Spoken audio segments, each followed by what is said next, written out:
Am I the a-hole for refusing guardianship and questioning my dad's decision to have a kid at his age? Quick background. I am 37 female married to 37 male. We have 4 kids ranging from age 4 to 12. My dad is 65 male and on his 3rd marriage. My mom is the same age as him. His second wife is 50 and his current wife is 40. He had 2 kids during his second marriage, 17 male and 15 female. And now he has a 6-month-old. When the 15-year-old was born, my husband, fiancé at the time, and I were named in my dad's will that we would raise my siblings if the worst happened and they were orphaned. We were fine with this, and we still are fine with it. There is no doubt that if this scenario were to come to pass tomorrow, it would be extremely hard. But my siblings are now teenagers, so there would at the very least not be much physical hands-on care. Plus, the responsibility would only last technically for 3 more years. This is obviously not the case with the baby. If the worst happened tomorrow, we'd be starting all over. My husband and I agree to no more babies and have taken the necessary measures to ensure that. And with our youngest finally fully trained, we are thrilled with a diaper-less future ahead of us. So, my dad told us a few weeks ago that he updated his will and naturally named us as guardians for the baby. I said he'd better change it then, because absolutely not, and outlined the reasons above. Dad didn't take it well. He said it was really unfair that I was favoring some siblings over others. I reiterated that was not the case, though I do of course have a much closer relationship with my teen siblings than with my baby sibling. He's cute and all, but I've got my own kids to focus on. My personal situation is just very different than it was 15 years ago. I told my dad to ask people on his wife's side of the family, and he doesn't want to because he doesn't feel they'd respect his wishes for raising the kid the way I would. I said I'm sorry, but I'm just not able to make this level of commitment. Then Dad started complaining that it's not fair. Due to his age, he really needs the assurance that his kid will be in good hands. So I quipped back, due to his age, he shouldn't have gone and had another kid. Dad responded that was a nasty thing to say and hung up, and things have been strained ever since. I guess I could have been a little nicer, but I do stand by what I said. I am not in a position to commit to this. And frankly, having a baby at his age was dumb, and he should have thought it through better. Am I the a-hole for my refusal to be a guardian and for sharing my thoughts on my dad's choices? Now for the top comments. Not the a-hole, and your dad is crazy to assume you'd still be willing/able to take on that kind of responsibility in your mid-30s with a house full of your own kids. I would really like to know if his wife was consulted on this decision at all. Like she's gotta know the odds or that she's outliving him, or he will leave her in 10 years for a younger model if he lives. So does she actually want her stepdaughter to raise her baby if her husband dies first and she dies later? Does she agree about how her family raises kids? I was actually wondering, given the track record, will he be on wife number 4 in about 10 years and will she be at 30 this time? If so, he will probably try and have another baby. Not a-hole. You should have thought about this before having a child. People shouldn't feel free to dump their kids on others. The good news is that his wife is almost your age, so it's unlikely she will die before the kid reaches adulthood. I know it's unlikely, but bad things happen. That's why we make these contingencies in the first place. My husband and I have our own will that includes who will take our kids, if something happened to us, and obviously my dad is right to do so as well. I just don't want to be the one listed here. I'm also pretty sure that even if it is in his will that you all will care for the baby, you still don't have to. Like, he could really put whatever he wants in there, but it's not legally binding for you or anyone else he wants to name. Being named in the will simply means that he wants you to do it before anyone else, but you still have every right to say no if the worst does come to pass and the will comes into play. Instead of arguing about whether you're on the will or not at all, your conversation with him should really follow the lines of, Dad, you can totally name me in the will if you really want to, but you have to understand that I will say no if it comes to pass. By naming me, all it's doing is leaving this child without a real plan, and could possibly land them in foster care, / in the system instead of with family or any other person you trust. I think it would be smarter and everyone's best interest to find someone else who is already willing and name them instead. Next story is titled, Am I the a-hole for refusing to call my 8-year-old half-uncle, uncle? So, my family is kind of a mess. What you need to know for this is that both my dad and grandpa had kids young. So I'm 15, my dad is 37, and I think grandpa's somewhere in his late 50s. Grandparents divorced when I was a kid, and 2 years later, grandpa remarried. His new wife, who's younger than my dad, brought a kid to the marriage, and suddenly had a step-uncle. Let's just call him Brian.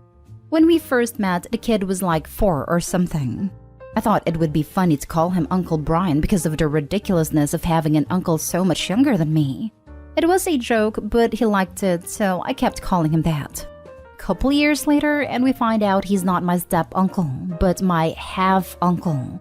Grandpa apparently had a second family he managed to hide even through the divorce, and tried to pass his new wife off as someone he'd met just after separating. Cue big drama, massive fighting.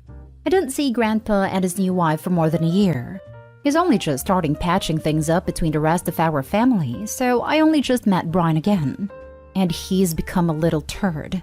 He's needy, whiny, and throws tantrums all the time. I just try to ignore him, but his mom spoils him, so I don't think he'll get better anytime soon. None of this would be a problem except when my grandpa was trying to patch things up. He moved closer to my family, and now Brian and I go to the same school. It's a K to 12, and though I don't see him during the day, we sometimes run into each other after school. I've got a club and he's in the after-school childcare thing. When we see each other, he keeps wanting me to call him Uncle Brian, and I keep telling him no. The other day, he threw one of his tantrums at school saying I have to call him Uncle Brian. He's my uncle, and that means I have to do what he says. I told him no, I didn't, and that I'm tired of him being a whiny brat. I'm older than him, and that means he has to do what I say. He didn't listen and kept saying I have to call him uncle. We ended up making a bit of a scene and word got back to our families, and Brian's mom said if it meant so much to him that I should just call him uncle. I said I'm not doing that. Grandpa sided with her and my dad hasn't said anything directly, but I think he wants me to do it just to keep the peace. But it's stupid. He's a kid, and calling him Uncle Brian just because he's whining that I have to do it is demeaning, especially at school. It was a joke when he was younger, one that I chose to participate in and not something that was forced on me. But this is different. Am I the a-hole if I stand my ground on this? Not the a-hole. By the way, I can't stop laughing about this kid thinking you should call him uncle. I hope you should call him bastard uncle instead. Not the a-hole. I'm so sorry, but this is hilarious. The kid is clearly on a power trip and is used to getting what he wants. That's why I think malicious compliance is the answer. Call the kid Uncle Bastard and Mom Grandma. Not the a-hole. Why is your entire family behaving like toddlers? It's up to you how you want to handle this. Personally, I would have fun with it. Really exaggerate the uncle thing. Call him King Uncle Brian I, leader of the playground and smiter of enemies. Every single time you have to address him. But that's because I'm extremely petty, LMAO. Malicious compliance. But you are within your rights and not the a-hole for standing your ground. Next story. Am I the a-hole for not covering for my ex-husband? My ex has a long history of not showing up when he has planned to see the kids. The worst was when I had driven the kids 30 minutes across town to his place to arrive at 10 a.m. and he texted at 9:58 a.m. to cancel. He saw them 4 times since Easter last year and had one overnight visit with some of the kids as I had to take one to hospital. In mediation to write our parenting plan, he told the mediator that he didn't want the 50-50 care which I had suggested and facilitated. I was even moving out of my home so he could stay there with the kids, since he has no accommodation suitable for the kids and I was paying all the daycare costs, bills, food, rent, etc. In fact, he wanted 0% care. He shows up about 50% of the time, even when he was doing regular overnight stays with them. He forgot our eldest's graduation. Last time, he told our 9-year-old he was going to see them, and 9-year-old said, "Cool story, bro," and hung up on him. Every time he has bailed on the kids, they either didn't know that he was coming, because I don't tell them until he is definitely driving to my place, or I lied and said he was sick. I don't want them to feel rejected when he doesn't show up. The kids have unlimited access to be able to contact him, and I have helped them organize birthday presents, Christmas presents, and Father's Day presents for him. There is definitely no alienation coming from me. I want him to see the kids because he is important to them, and they love him. And his own father pretty much ignored him, and I know how much he hurts because of that, swearing to never do that to his kids. Yesterday, the 4-year-old called him on Messenger and asked him to go to the park. 4-year-old came and asked me. I replied, yes, of course. After lunch is fine. And the other kids finish school at 2:30 and would love for you to pick them up. I have moved, and he didn't have my address, so I texted it to him. At 2:20, I messaged again, asking if he was coming, and he replied that he didn't get my message, so figured I had ghosted him. After dinner, the 4-year-old didn't want to go to bed because he was waiting for his dad still. I let him call his dad and ask why he didn't show up. X was not happy that I didn't cover for him. He has asked to see the kids this weekend. I was taking them camping, but have postponed the trip so he can visit. I told all the kids that he will be coming, and they then called him, and he said that he will see them on Saturday at 10:30 a.m. If he doesn't show, he will be the one explaining why. Am I the a-hole for not continuing to cover for him? I feel that I should protect my kids, but it's been 2.5 years of this, and they will realize that I'm lying eventually, which will damage our relationship. I just wish he actually wanted to see the kids as much as they want to see him. Now for the comments. Not the a-hole. I could have written this in 2018. I was killing myself and my kids by constantly covering for their dad. And if it did show, half the time he was scary. I finally decided I am never going to be a blockage to my kids, but more importantly, I stopped being a bridge. Both kids made me put this boundary up because they both, a few months apart, attempted to end themselves over what I consider the biggest mistake of my life, losing my children's trust because of their dad. Do not call him. Do not cancel for him. Do not facilitate gifts. He did not earn them, and it kills the kids when he doesn't reciprocate. I beg of you, stop. I'm so sorry you had to go through that. Not today, OP. But if you think covering for your ex is doing your kids a favor, you are dead wrong. They will eventually get over an absent father, but the continued bailing will have worst effect and create major trust issues. Not today, home. At this point, it's probably more damaging to your kids to try and cover for their absent father. You're doing your very best, and that's really admirable. But it may be time to let things go as they will go. There's only so much you can do. Super agree. The 4-year-old staying up waiting for dad absolutely breaks my heart. Imagine being a kid and doing all these nice things for dad's birthday and Father's Day, and he can't even take the cutie to the park for an afternoon. Makes me furious. I wonder whether OP's time, energy, and financial resources would it be better spent going on that camping trip, doing fun things, and most importantly, getting those little love bugs into therapy. Dad can do, or not do, whatever he wants. Everyone sucks here. Him for just forgetting he has kids. You for postponing a camping trip for that a-hole. He ain't gonna show, you know that. So why tell him yes? You should have told him, sorry, we have plans. We went camping last weekend and will go again the week after. The trip was just to a friend's farm, and the kids are pretty tired from last week too, so they are happy to miss it. Last story. Am I the a-hole for not inviting my stepmother to wedding events and explaining to my other family why she isn't there? Ever since my dad remarried, I haven't been a huge fan of my stepmom. She's overly religious, narcissistic, and rude. For example, when I left to college, I left the church she believed in, and she flipped out about me not going. She makes assumptions that I was doing bad things and sent me rude texts about it. She has ignored me for long periods of time. My fiancé and I have moved in together about a year ago, and she flipped out. She sent rude texts to my fiancé and saying things like, I can't believe you would disrespect our family and lie to us. I didn't lie. And no, you are not welcome home again, and unfriend everyone we know on social media. She has treated my fiancé and I very unfair and poorly regarding the fact that we are not doing what she wants. And she doesn't consider the fact of how successful we both are. We are old enough to take care of ourselves. She has also purposely separated me from my family that still cares about me. She hasn't spoken to me in years. Not about birthdays, holidays, engagement, nothing.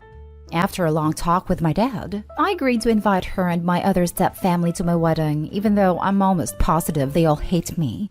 However, am I the a-hole for not including this part of my family in other events, bridal shower, etc.? Also, would I be the a-hole for informing my other caring family members why she's not invited when they ask or wonder her? Not the a-hole. I wouldn't even invite her to the wedding. If she has separated you from the family, banned you from their home, and doesn't respect your relationship, then she should absolutely not be surprised to not be included in your events surrounding your wedding for a relationship she's explicitly against. And if anyone asks, you can definitely just give them the clear-cut truth of the matter. Stepmother has isolated me from the family and doesn't support our relationship. So we see no reason to include her in a celebration for something she's so against. They will ruin your wedding. If she has made awful comments for everything and anything, she will find plenty of things to say at your wedding. If she has stranded you from people you like and you never had issues with, invite them. But first have a talk with them to see if they really like you back. And I get wanting to keep a relationship with your father, but if he insisted on her being there and has never defended you or put a stop to her nonsense, he is not being a good father. I hate people using church and God to justify their awfulness. I've yet to find a religion that, if followed correctly, doesn't condemn that kind of behavior. That kind of people really like to nitpick. They love to see the mote in one's brother eye while ignoring the beam on their own. Those people are best dealt with their own medicine. Don't know what the religion is, but I am sure you can find plenty of bibliography easily that would help you describe how bad their behavior is. And if they come after you, you use that. They will get harder time to refute you. Of course, they can always go to "you are devil" nonsense. But then the burden is on them. Why are they associating with the devil? Good luck, Opie. You are not the a-hole. Uninvite her. That is my advice. Info. Why is your father allowing her to try to lay down the law for his children? Why did he not nip this in the bud the moment it started up? Does he agree? He doesn't agree, but he doesn't take any stand against her. So your father won't even step up to shield his own children from his overreaching wife. I'd say you're better off without them. Not the a-hole, and I would consider rescinding the invitation too. Not the a-hole. Your wedding, you invite who you like. But if your dad knows what's going on, why is he allowing her to get away with his behavior? Sounds like your dad married and abused her, and hopefully he'll gain some perspective and leave her. Yeah, I wish. He doesn't get it. He chooses her over me, it seems. Other than that, he is a great dad and does a lot for me. Sad.